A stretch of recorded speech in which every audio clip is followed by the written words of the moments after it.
প্রবাসীরা কখনো হেরে যায় তার পরিবারের কাছে, কখনো তার মা বাবার কাছে, অথবা কখনো তার ছেলে সন্তানের কাছে। আসসালামু আলাইকুম প্রিয় দর্শক, কেমন আছেন? এনকে মিডিয়ার নতুন ভিডিওতে আজকে আপনাকে স্বাগতম। প্রবাসীরা কখনো হেরে যায় তার পরিবারের কাছে, কখনো তার মা বাবার কাছে, অথবা কখনো তার ছেলে সন্তানের কাছে। প্রিয় দর্শক, আজকে সেরকম একটি ভিডিও নিয়ে আপনাদের সাথে কথা বলবো। এক প্রবাসী ভাই, আসলে ভাই না, উনি আমার বাবার বয়সী। সারা জীবন প্রবাসে অনেক সংগ্রাম করেছে, তার জীবনের অর্ধেক সময় তিনি প্রবাসে কাটিয়ে দিয়েছে ছেলে সন্তানের জন্য, তার স্ত্রীর জন্য। অনেক টাকা কামিয়েছে, প্রত্যেক মাসে 1,20,000 করে তার পরিবারের জন্য এবং কি তার ওয়াইফের জন্য পাঠাতো। কিন্তু একটা সময় সেই মানুষটা যখন টাকা পাঠাতে পারছে না, তার বউ তাকে বলতেছে, তুমি যদি টাকা না পাঠাও তাহলে তোমার সাথে আমার কোনো সম্পর্ক নাই। শেষ পর্যন্ত উনি মৃত্যুবরণ করেছে একটি ভিডিও বার্তা দিয়ে। চলুন আমরা প্রথমে সে ভিডিওটি দেখে আসি, তারপর কিছু কথা বলবো। আশা রাখছি পুরো ভিডিও জুড়ে আমার সাথেই থাকবেন। প্রিয় দেশবাসী, গ্রামবাসী, আমি একটা অনুরোধ আপনাদের কাছে রাখতেছি। আজ 23 বছর ব্যবসা করি সৌদি আরব, বউ লইয়া আসছিলাম। এরপরে এখন আমার বউয়ে আমাকে বলে ডিভোর্স দিয়ে দিবে। আমি যখন আমাকে বলল, আমি মাসে 1 লাখ দিই, 1,20,000 দিই।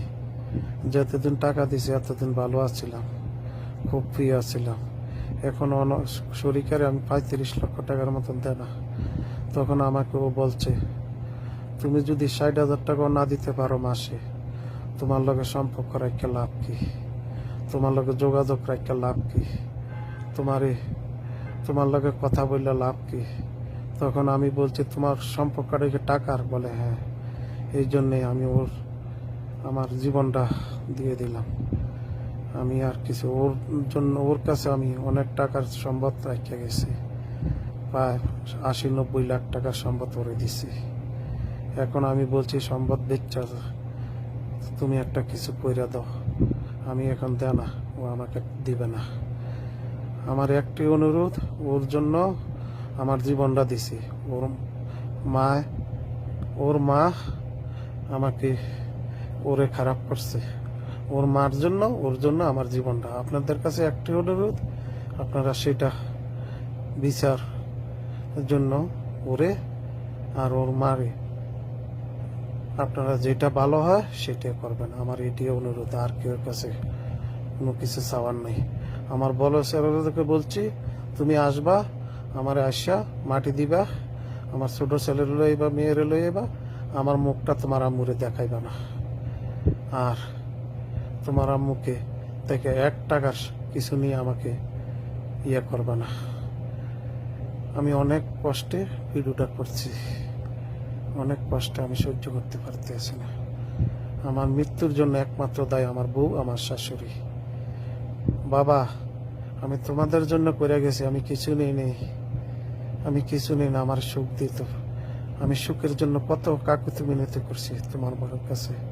তোমার সাথে তোমার মার লগে কথা বলার জন্য কত কাকুতি মিনতি করছি, কিন্তু তোমার মা আমাকে কোনো পাত্র দেন না, কুকুরের মতন আমাকে সৌদি আরব আমি দেশে যাওয়ার বলছিলাম, তোমার আম্মু আমাকে এই জন্য এডি করছে। একটি অনুরোধ বাবা, আমি তোমাদের জন্য যদি কিছু করিয়া থাকি আমারে মাফ করিয়া দিও। তোমাদের যদি কোনো অন্যায় করিয়া থাকি তোমাদের সাথে আমি মাফ করিয়া দিও। আমি পাগল হয়ে গেছি, আমার পাগল বানাই লিছে, এই জন্য আমি নিজের জীবন নিজে দিয়ে দিতে আছি। আর আমার মৃত্যুর জন্য তোমার মা, তোমার নানি দায়ী। আমি দেশবাসীর কাছে এটাই অনুরোধ করব, আমার বিচার দেশবাসী করব। আর তোমরা ছেলে হইয়া মেয়ে হইয়া তোমরা যেটা ভালো মনে করো এটাই করো। খুদা হাফেজ। প্রিয় দর্শক, আপনারা সেই ভিডিওটি দেখতে পেলেন। একজন মানুষ কতটা অসহায় হলে আত্মহত্যার মতো ঘৃণিত কাজটি বা ঘৃণিত পন্থাটি বেছে নিতে পারে। সারা জীবন, তার বয়সের অর্ধেকের বেশি সময় তিনি প্রবাস নামক জেলখানায় কাটিয়ে দিয়েছে। কেন জানেন? একমাত্র তার স্ত্রীর জন্য, তার ছেলে সন্তানের জন্য। আজকে তিনি টাকা পাঠাতে পারছে না আগের মতো, তার ওয়াইফ বলতেছে, তুমি যদি টাকা না পাঠাতে পারো তাহলে তোমার সাথে আমার কোনো সম্পর্ক নাই। প্রিয় দর্শক, এই প্রবাসীরাই সারা জীবন কষ্ট করে নিজের মা বাবা পরিবার ছেড়ে বাইরের দেশে থাকে। একটা সময় হেরে যেতে হয় তার পরিবারের কাছে, তার মা বাবার কাছে, কিংবা তার ছেলে সন্তানের কাছে।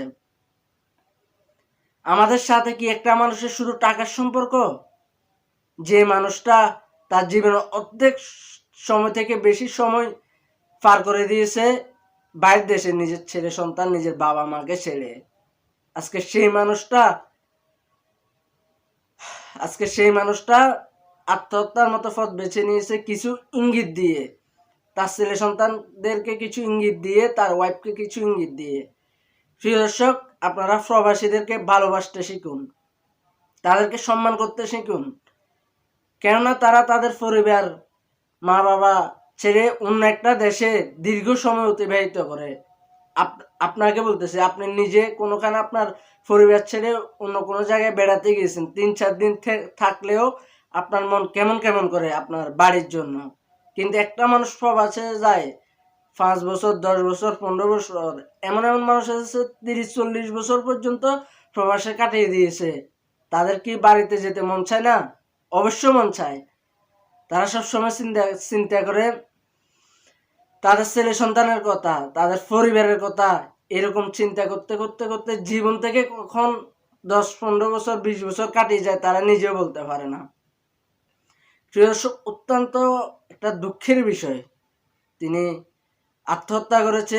আসলে একটা কথা বলতেছে, আত্মহত্যা কোনো সমাধান নয়, কিন্তু তিনি বুঝতে পারেন নাই, জীবনের প্রতি অতিষ্ঠ হয়ে গেছে। চিন্তা করতেছে, হায়রে আজকে কার জন্য কি করলাম, যাদের জন্য করলাম তারাই নিজের বুকে ছুরি বসিয়ে দিয়েছে। তো প্রিয় দর্শক, আপনাদেরকে একটা কথা বলতে চাই, আত্মহত্যা কোনো সমাধান না। জীবনে যত কিছু আসুক, যত বাধা বিপত্তি আসুক, আত্মহত্যা কখনো করবেন না। বিষয়টা সমাধান করার চেষ্টা করবেন, আত্মহত্যা কোনো সমাধান নয়। তো প্রিয় দর্শক, আজকে আর কিছু বলার নাই, মনটা অনেক খারাপ। তো যারা এখনো আমার চ্যানেলটি সাবস্ক্রাইব করেন নাই, তারা ভিডিওর নিচে সাবস্ক্রাইব বাটন চেপে সাবস্ক্রাইব করে দিবেন এবং পাশে থাকা বেল আইকনটি বাজিয়ে দিবেন, যেন সবার আগে আমাদের সংবাদগুলো আপনার কাছে পৌঁছায়। আর যারা অলরেডি সাবস্ক্রাইব করে ফেলেছেন তাদেরকে অসংখ্য অসংখ্য ধন্যবাদ। দেখা হবে আগামী কোনো ভিডিওতে। আসসালামু আলাইকুম।